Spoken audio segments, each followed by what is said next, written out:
مساء الخير. يا رب كلكم تكونوا بخير.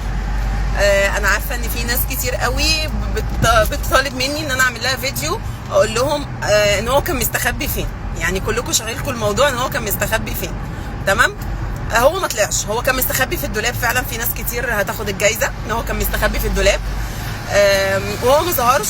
وبعد ما طلع طبعا ضربني علقه كبيره جدا، وكانت في ايدي كدمات، وكانت في ناس شاهده على كده، وناس كتير قالوا لي انزلي واعملي محضر. انا ولا بتاعت محاضر ولا بتاعت اقسام ولا بتاعت الجو ده، اكيد مش هعمل كده في ابو عيالي مهما حصل. انا كشفت وخلاص.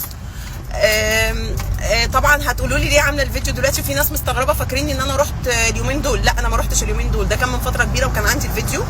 بس لما تكون جايه لي من يومين تحت بيتي وبتطلع لي لسانها تاني يوم رمضان واخده اولادي، فطبيعي انا رد فعلي هيكون كده، هنزل الفيديو ده.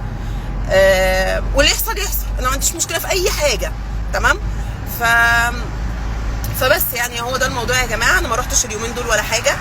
الكلام ده كان من فتره، اما كنت ساعتها على ذمته ورايحه واكتشفت الموضوع. وساعتها كان متجوزها رسمي، كان متجوزها عرفي وقلب الموضوع لرسمي. في ناس ساعتها في العماره عندهم هم اللي قلبوا الموضوع لرسمي، عشان قالوا له ازاي انت تدخل وتطلع وكده، بدون بقى دخول في تفاصيل.